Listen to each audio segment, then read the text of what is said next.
Estamos con el padre Carlos Rosel Almeida, párroco de la parroquia Santa María de Nazaret de Surquillo de la calle Rosal y doctor en Sagrada Teología por la Universidad de Navarra de España, con su tesis de Escatología Ortodoxa para la Cámara de Predi Armando Romero Paredes.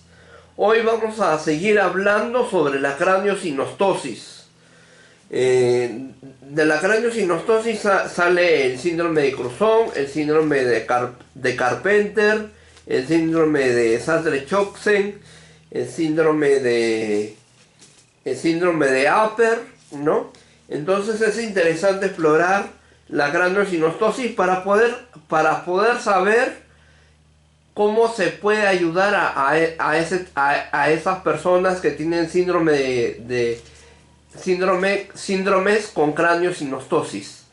Bueno, y hoy vamos a hablar sobre el Sartre-Chocksen, es un síndrome, y vamos a hacer un análisis FODA, fortalezas, oportunidades, una matriz FODA. Y bueno, padre, entonces, ¿cuál es la forma que pueden tener los peruanos para celebrar el síndrome de Sartre-Chocksen? Bueno, a ver, vamos a dar unos criterios desde la fe y la caridad, porque ese síndrome, primera vez en mi vida que escucho, y yo no soy médico, como comprenderás, yo no te puedo dar respuestas técnicas, porque todo esto que has mencionado para mí es algo desconocido. Pero desde la misericordia. Sí, a eso voy, ¿no? Desde la misericordia, en estos casi 21 años de sacerdote, he podido atender chicos Down, chicos Asperger, chicos autistas, un solo Cruzón, tú, y contigo ya se agotó la especie. Y el criterio desde la misericordia es que no hay personas de segunda categoría. Así que, sea quien sea, no interesa la raza, no interesa la religión, no interesa la condición social, no interesa si tiene o no tiene un síndrome. Lo que interesa es que es persona humana. Y ese es el criterio fundamental que lanza la Iglesia en el mundo para hablar de la relación con los demás. El otro, sea quien sea, tiene una dignidad, tiene un valor sagrado, porque es imagen y semejanza de Dios.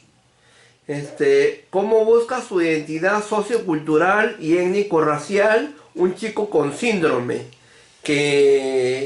Un chico con síndrome, con una fisonomía propia del síndrome, que es muy diferente a las razas que ya existen. O sea, sí, lo mío es un síndrome, pero no una raza. Y ese síndrome tiene una fisonomía que se distingue, se diferencia, se distancia de la fisonomía de las razas comunes, de las razas principales. Te entiendo perfectamente, sí. Doctor. ¿Cómo busca su identidad entonces? Bueno, has señalado algo interesante, ¿no? Nosotros vemos a una persona físicamente y podemos calificar si tienen un síndrome, porque es así, y esto no significa ser personas que discriminan, siempre y cuando el observar a un chico que tiene un síndrome no me lleve a marginarlo, a maltratarlo o a considerarlo material descartable. Yo te observo a ti y veo pues que evidentemente hay unas cuestiones en tu rostro que te caracterizan. Igual pasa con un chico Down. Ahora aquí en esta parroquia donde me tratan con tanto cariño hay un chico que es Down, Juan Francisco. ¿Sí lo conoces? Sí, profesor, sí. Viene padre. un gordito ya de la otra parroquia, Lucho, que es epiléptico esquizofrénico. Hay un chico, Carlitos, que también tiene una esquizofrenia bien avanzada. Tenemos a Pancho, de la Misericordia, que es Down. Y se ve físicamente que tienen alguna limitación. Sí. Pero al final, yo te digo, hablando coloquialmente, el que no tiene de Inga tiene de mandinga, pero ¿qué pasa si no eres ni Inga ni mandinga? Eres una fisonomía propia de un síndrome y esa fisonomía propia de un síndrome no se encuentra muy fácilmente a vista y paciencia de todos los ciudadanos de tu metrópoli, de tu ciudad. Tú has dicho algo interesante. ¿Qué pasa con el que no tiene ni de Inga ni de mandinga? ¿Qué pasa con esa tiene... persona que parece un dinosaurio? Porque no, a simple vista no se encuentra, no se halla, no se busca. Casualmente, mira, no debe haber dinosaurios, o sea, ¿voy a qué?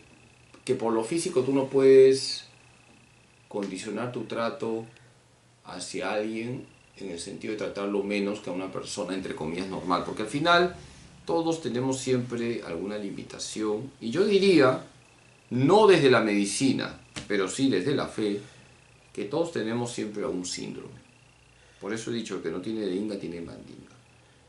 Todos tenemos siempre manías, hábitos que incluso pueden no ser normales. Hay personas que entre comillas son normales, pero tienen hábitos que no son normales. El mismo hecho, por ejemplo, de que cada uno tenga sus manías, sus traumas, sus miedos, todo eso también lleva a decir, oye, tú no eres más que un Down, que un Asperger, que un Crouzon, ¿no? Cada uno tiene sus cosas. Y Dios ama a todos con amor infinito. Por lo tanto, desde la misericordia, vuelvo a lo que tú has dicho, miremos a todos con los ojos de Cristo. Al Down, al Asperger, al autista, al esquizofrénico, al epiléptico, al Crouzon. Al Índigo, al Pfeiffer, al Asper, al Carpenter, al Sadler-Chosen, al Moebius. Dale.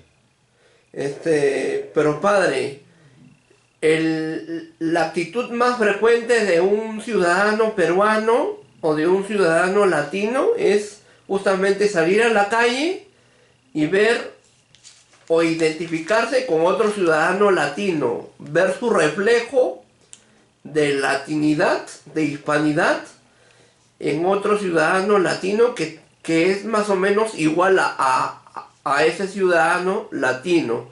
Pero ¿qué pasa con ese síndrome? Con ese síndrome de que no es muy frecuente y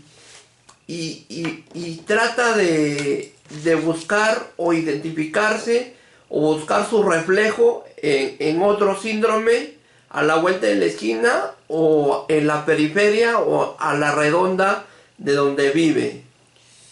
Lo que pasa es que, vuelvo a lo mismo, no hay que ver a nadie con desprecio, como si fuese un bicho raro, como si fuese un extraterrestre. No. Por eso he hablado de la mirada de Cristo, decía un santo sacerdote, el beato Kolping. El asno tiene mirada asnal, el buey mirada bovina. Un cristiano debe tener la mirada de Cristo. Yo creo que nos hace mucho bien meditar en esto. ¿Cómo miraría Jesús a este chico Down, a este chico Asperger, a este chico Crouzon? Por otro lado, y esto sí te cae a ti, los chicos especiales también implican ser educados. Hay que tener paciencia. Voy a decirlo en cámara, ¿no? Hay que tener paciencia, por ejemplo, contigo, que ya te he dicho desde hace 10 años que no abraces a todo el mundo en la misa, que no te dejes llevar por tu apetito voraz, apetito superlativo, que te controles también. Tienes tú que educarte y ser dócil también a lo que se te dice. Padre, ¿cómo se identifica, cómo busca su identidad un chico con síndrome con la cultura de su país? Cuando esa cultura de ese país es incaica y la cultura de ese síndrome es propia de un síndrome. O sea, no hay un documento, una documentación, una investigación que hable de la cultura precolombina de ese síndrome. O sea, por ejemplo, yo cuando un cusqueño o un apurimeño habla de su cultura, siempre menciona la cultura incaica, o cuando un puneño habla de su cultura siempre menciona la cultura aymara, porque es lo que se representó en el pasado. Pero, ¿qué pasa? ¿Cómo se enarbola, cómo se construye la cultura de un síndrome? ¿Cuáles fueron sus antepasados? ¿Cuáles fueron cuál fue su origen? ¿Cuáles fueron los vestigios? Las manifestaciones culturales, las manifestaciones sociales que en su momento tuvo la cultura de ese síndrome, ¿no? Cámara arriba, hermano. Como te he dicho, yo no soy médico, no te puedo dar respuestas técnicas, vamos a unos principios. Bueno, te respondo sociológicos. claramente. Mira, el chico Down, el chico Crozon, el chico Asperger, el chico Pfeiffer está inserto en una sociedad, en una cultura. No es que tiene otra cultura, no es un extraterrestre. Ya. Y no cometas ese error. Tú no eres Sí. un extraterrestre, tú no eres un bicho raro. Tú te insertas en una cultura, el Perú, una cultura peruana, en una idiosincrasia peruana, y puedes contribuir mucho con tus límites y miserias. Y aquí toco el tema de la fe. Veo que vienes a misa todos los días, que rezas, apóyate en Dios y vas a hacer muchas cosas bonitas en favor, no solamente de la iglesia, sino de la sociedad donde estás. Sigue estudiando y ánimo, que Dios Todopoderoso te bendiga en nombre del Padre, del Hijo y del Espíritu Santo. Fue el padre Carlos Rosel de Almeida, párroco de la parroquia Santa María de Nazaret de Surquillo, para la cámara de Freddy Armando Romero Paredes. Muchas gracias.